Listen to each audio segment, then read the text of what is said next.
Ouattara, Gbagbo et Tidjane Thiam, la souveraineté au cœur du débat ivoirien. À quelques jours du scrutin du 25 octobre 2025, la Côte d'Ivoire retient son souffle. Les discours se croisent, les promesses s'enchaînent, mais un mot domine toutes les conversations politiques, la souveraineté. Militaire. Économique. Sociale. C'est le mot-clé de cette présidentielle. Et derrière ce mot, se cache une question essentielle. La Côte d'Ivoire est-elle vraiment libre dans ses choix? Alassane Ouattara, Laurent Gbagbo, Tidjane Thiam. Trois figures, trois visions, trois histoires différentes, mais un même enjeu. Redonner à la nation ivoirienne sa pleine maîtrise de son destin. La souveraineté. Un concept qui semble nouveau dans le langage politique actuel, mais qui, en réalité, traverse toute l'histoire africaine depuis les indépendances. Depuis Houphouët-Boigny, la Côte d'Ivoire a toujours cherché un équilibre entre ouverture au monde et affirmation de son autonomie. Mais en 2025, le contexte est différent. Les défis sécuritaires au Sahel, la dépendance économique vis-à-vis de l'extérieur, la pression sociale des jeunes. Tout ramène à une idée simple, reprendre le contrôle. Et c'est dans ce contexte qu'un nouveau débat s'ouvre. Que signifie être un État souverain dans un monde globalisé? Est-ce refuser toute influence étrangère, ou au contraire, choisir librement ses partenariats sans contrainte? Pour le président sortant Alassane Ouattara, la souveraineté n'est pas un slogan, c'est un équilibre à trouver entre indépendance et stabilité. Depuis son arrivée au pouvoir, il s'appuie sur des résultats économiques concrets, croissance, infrastructures, attractivité des investissements étrangers. Pour lui, la vraie souveraineté, c'est celle qui garantit à chaque Ivoirien un emploi, un toit, une sécurité. Dans son discours, la souveraineté ne s'oppose pas à la coopération. Elle se construit à travers la compétence et la stabilité politique. Ouattara considère que l'Afrique doit désormais être acteur et non spectateur des décisions économiques mondiales. Mais sans rejeter ses partenaires historiques, car selon lui, la souveraineté n'est pas l'isolement, c'est la maîtrise des sciences. Pour Laurent Gbagbo, la souveraineté n'est pas seulement un concept économique, c'est une bataille morale et historique. Dans son discours, la souveraineté renvoie à la dignité africaine, à la mémoire d'un continent trop souvent dominé. Il parle d'un État capable de dire non, d'un peuple debout, fier de son indépendance politique. Sa vision est celle d'une Afrique qui s'affranchit des tutelles, qui se libère des dépendances financières et militaires. Pour lui, l'avenir de la Côte d'Ivoire passe par la réhabilitation de l'esprit de résistance et par une gouvernance enracinée dans la conscience historique du pays. Et derrière ces mots plane une question implicite. Peut-on parler de souveraineté quand les grandes décisions économiques et sécuritaires viennent encore d'ailleurs? Face à ces deux figures historiques, Tidjane Thiam incarne la nouveauté, la technocratie, la modernité. Pour lui, la souveraineté ne se décrète pas.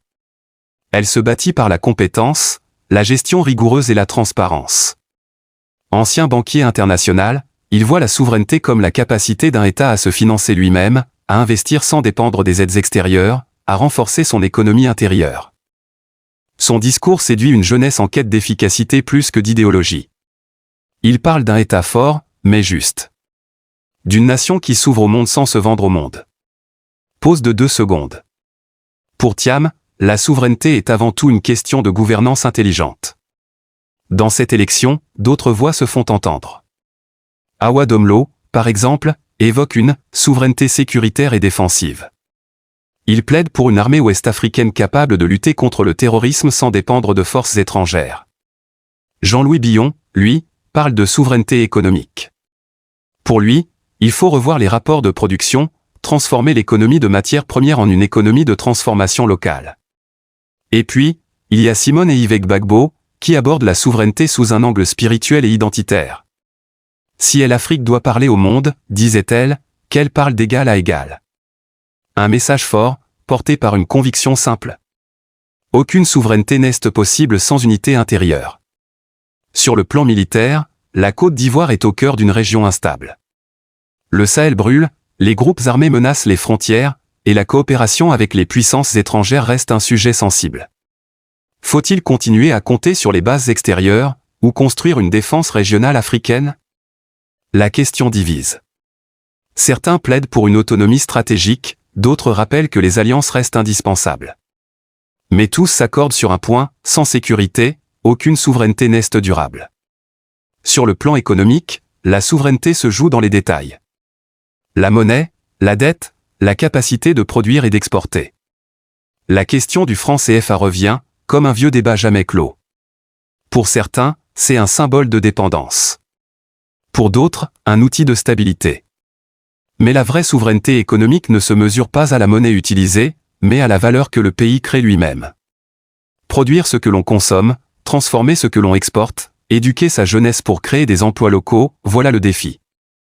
C'est sur ce terrain que les trois grandes visions s'affrontent. La continuité de Ouattara, la mémoire résistante de Gbagbo, et la modernité technocratique de Thiam. Mais la souveraineté ne se limite pas à la politique et à l'économie. Elle se joue aussi dans les cœurs. Dans une Côte d'Ivoire marquée par les blessures du passé, les divisions ethniques et les tensions régionales, la vraie souveraineté commence par la réconciliation nationale. Sans paix, sans confiance mutuelle, aucune indépendance n'a de sens. Car la souveraineté d'un État est d'abord celle de son peuple. Un peuple uni, conscient, debout. À l'approche du 25 octobre, le mot souveraineté résonne comme une promesse, mais aussi comme un avertissement. Promesse d'un avenir où la Côte d'Ivoire décidera de tout, seule. Avertissement d'un monde où ceux qui n'affirment pas leur souveraineté risquent de la perdre à jamais. Ouattara, Gbagbo, Thiam. Trois hommes, trois chemins, une même bataille, celle de la dignité nationale. Et peut-être que, quelle que soit l'issue du scrutin, le vrai vainqueur de 2025 sera l'idée même de souveraineté, enfin remise au centre du débat africain. Musique de clôture, visuel du drapeau ivoirien, texte, Œil des Afrique TV, la voix d'une Afrique qui s'éveille.